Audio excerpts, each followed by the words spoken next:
In the late 60s and into the 1970s, British horror cinema was in a little bit of a rut. Hammer Films had been churning out the same sort of film for the best part of 14, 15 years. Dracula, Frankenstein, the Mummy, zombies and variations thereof, with declining social and cultural relevancy. The films are becoming a little bit staid and repetitive. They were no longer shocking and horrific, and it has to be said that great as they were, Peter Cushing and Christopher Lee were starting to show their age a little bit and weren't really the young dynamic heroes that the trendy 60s and 70s really demanded. Horror was changing, however. Certainly in America, there'd been some films that suggested that changes were afoot. Things like Roman Polanski's Rosemary's Baby and, of course, George A. Romero's hugely influential Night of the Living Dead in the late 60s. Things were changing, and they had to change over here. Hammer was becoming old-fashioned, it was becoming static, it was becoming a little bit dull. But there were some films that came out in the 60s and into the 70s that were changing things, that were depicting a different type of horror, a more subtle type of horror. Didn't rely on traditional monsters and creatures, but were a little bit more psychological, had a little bit more to say. In 1968, we had the incredible Witchfinder General, directed by Michael Reeves. And in 1973, we had Robin Hardy's The Wicker Man, possibly incidentally my favourite film of all time. But in 1971, we had a film which sort of dips in the middle of those two and forms part of what is often referred to as an unholy trinity of British folk horror films. Wasn't a huge success at the time, has a little cult following these days. People who know it love it. I'm going to talk about it today. It's called Blood on Satan's Claw.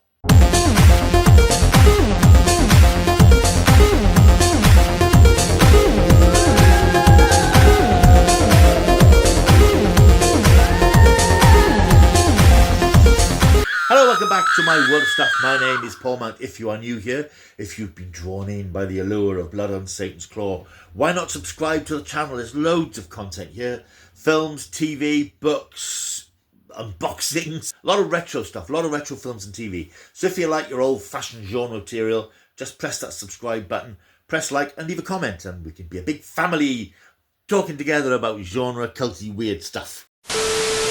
Blood on Satan's Claw, 1971, directed by Piers Haggard, with a script by Robert Wynne Simmons, with additional material from Piers Haggard.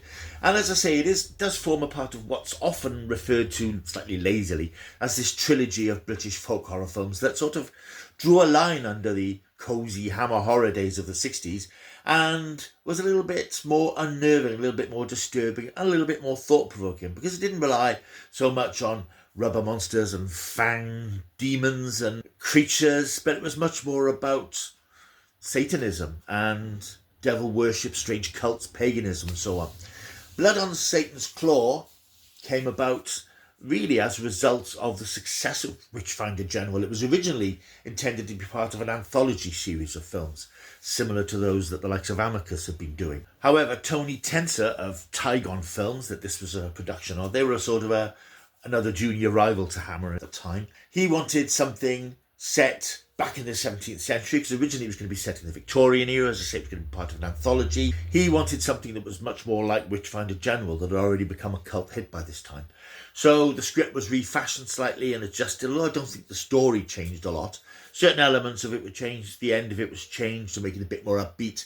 But the core idea of the story is this exploration of a potential awakening of the devil in late 17th century England.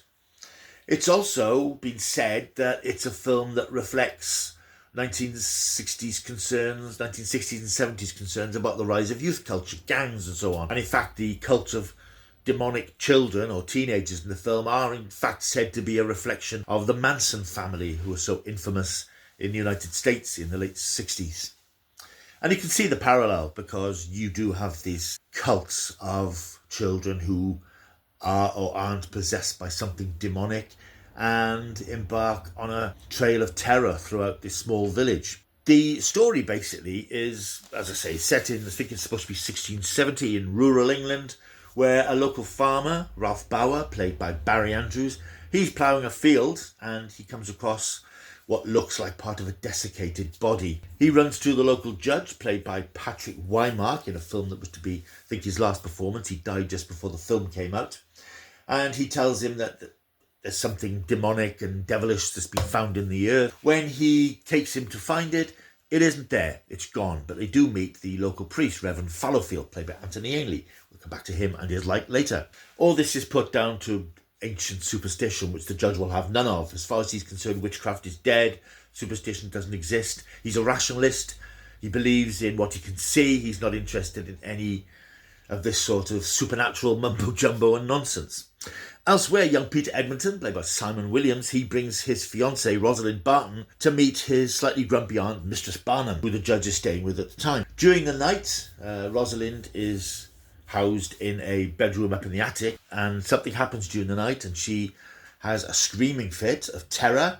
She is eventually marched out of the house, declared to be insane. As she's being led out, Peter sees that instead of a hand, she seems to have some sort of talon-type claw peeking out from under her robe. This seems to spark a series of bizarre events. Mistress Barnum disappears in the night, and during the night, Peter Edmonton has a nightmare that he's being attacked by some sort of clawed creature, which causes him to hack off his own hand.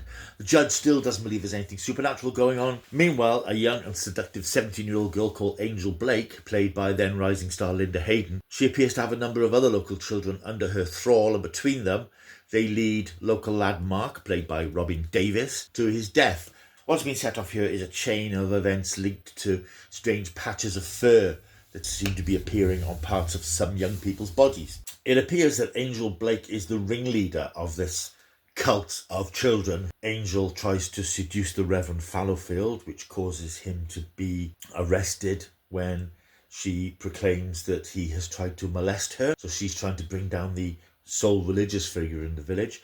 And they're also responsible for the death of a young girl named Kathy, who's the sister of Mark, who died earlier, played by Wendy Padbury, in a startlingly different role from the role of Zoe in Doctor Who she'd not long finished playing, which made this film. She is raped and killed. She is also discovered to have this strange patch of fur on her body, as indeed is a young woman called Margaret, played by Michelle Dautrice. She seems to be this witchy type figure who observes this ritual, and eventually the villagers track her down. She too has this patch of fur on her. They throw her into the river as a witch, but she's rescued, taken back to Peter Edmonton's house, where the local doctor commits a very primitive bit of surgery and hacks off the piece of fur. And she ultimately reveals that the cult are about to gather together at the local church to rebuild the entire body of the demon, after which chaos will reign. This is a very striking and unusual film, as I said, not just because it doesn't have any of the tenets of familiar horror films at the time. Particularly watching it last night, I was impressed particularly by it as a production, because this is set in the late 17th century, and it actually genuinely feels as if it was filmed then. It is so realistic in the production design, the way it looks, the language, the way people speak, everything about it. The music supports this feel that we're actually watching an historical event, albeit a fantastical one. The costumes, the set design, the locations, they're none of the trappings of the modern world. The production obviously went to great pains to make sure that where it was filmed was well off the beaten track and well away from modern life. There's nothing at all here to betray its provenance as a film of the 1970s. It feels timeless. It feels like a product of its time, and because it's so beautifully and skillfully recreates the period, it hasn't aged as a film. It feels like a piece of history in a strange sort of way, and I think when you watch it, you'll see what I mean.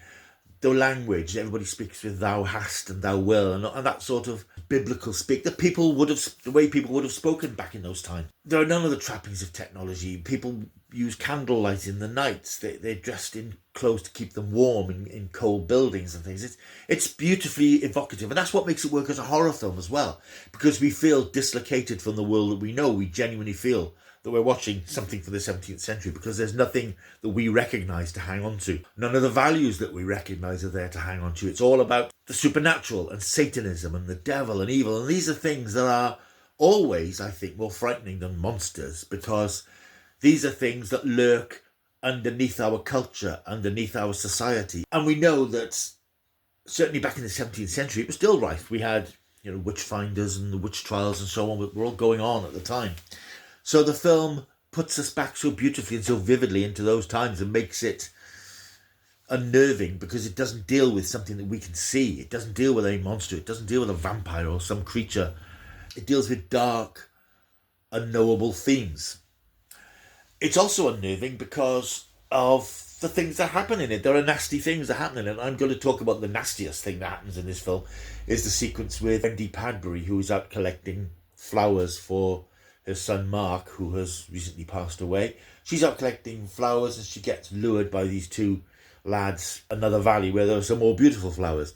There she's pounced upon by Angel Blake and her cult. She thinks it's all a big lark. They go galloping off into the fields until it becomes apparent that they're not having a big laugh. And that scene, even now, is quite chilling and unpleasant to watch, because this is a character who's a young girl, who's probably not 16, who is raped and sacrificed, and it's nasty. And in one of the special features on the DVD, there's a contemporary interview with Wendy Padbury who speaks about filming that scene. And when you watch it, it becomes even more disturbing, because she was very reluctant to do the scene. As I said, she was fresh from Doctor Who, still a young actress, finding her way in the industry. And Piers Haggard explained to her that this scene was sort of fundamental to the film. It was vital. It involves a bit of nudity, it involves some sexual violence, it involves a brutal murder. And obviously as a young actress, that was something that she was very wary of doing. And watching the interview with her, you can see that even now she has misgivings about doing it. And even now she feels a bit queasy when fans or viewers talk to her about that, because it's not a scene that she's happy doing. And you can see it watching it. It's not just her acting. There is genuinely a look of terror and revulsion on her face, as if she knows that not only is the character going through a terrible ordeal, so is she as an actress. And it makes it one of the most unpleasant scenes in British cinema, because it really is horrible. It really is brutal. And I'll just say it's a reflection of that gang culture thing, particularly the Mansons in America with their beliefs and their sacrifices. And it does transplant that into a historical setting in a film made very soon after the Manson atrocities had happened. In terms of the cast, as I mentioned, we've got the legendary Patrick Wymark. Fans of Cult TV, particularly Doctor Who, will spot a lot of familiar names. I've already mentioned Wendy Padbury, of course. I've already mentioned Anthony Ainley, who had gone to play the Master years later. And we also have, in an uncredited role, which I think is a shame, Roberta Tovey, who plays one of the young girls in the village. She's known as Susie Ho in the two Doctor Who and the Daleks films in the 60s a few years ago. Recognisably her with this long brown hair, but it's a shame that she doesn't get credited, because she's not a major role in the film, but she does have a little bit of dialogue and she's in a couple of key scenes, so it's a shame that she's left off the credits. And also in the cast is Robin Davis, who plays Mark, the first young victim of the gang. You may remember him as Carrot in the brilliant comic fantasy series Catweasel. I think he was in the first series, which had probably filmed the year before this. He went on to appear in Wendy Craig's 1970s comedy series And Mother Makes 3 and Mother Makes 5. He passed away, in fact, quite young, at the age of 54 from lung cancer. But he's great. He's a very bright, vivid, sort of freckle-faced performer, and he's very good in this. So it's a terrific cast in a very moody, atmospheric, and genuinely quite disturbing film. I think if you watch this film expecting to see a good old-fashioned British horror film of that time, full of fake blood and fangs, you're going to be in for a surprise. It's much more disturbing than that. And as I said, what makes it work is the fact that it looks so real. It is so well done, and the locations, the English rural locations, add to that sense of weirdness, because weird things going on in a beautiful place. It's a great juxtaposition. It's a terrific film, very underrated. It wasn't a massive hit at the time, but as I said, it's gone on to have a bit of a cult following. It's not an easy film to watch either, because it is dealing with Satanism and the devil, and those are always, even in a rational world that we apparently live in today, those sorts of things can still unnerve, and I think this film does it very, very well. It's brilliantly made. The cast are terrific. As I said, the performances are all great, and it's interesting to put it alongside those other films, even though it wasn't designed to be part of anything. And of course, that trilogy of films, in retrospect, people see how those films are pivotal in the changing attitudes to British horror. It wasn't meant that way, of course. As I say, it was meant to be a Victorian film, but because of its nature and this sort of folk horror feel that it has, it's become part of this minor movement at the turn of the decade that changed horror in a major way. It's a terrific film, and if you've never seen it, it is available on this rather nice Blu-ray edition from 88 Films, which has got plenty of special features, reversible cover and all that sort of caper. And for those of you who like those sort of things,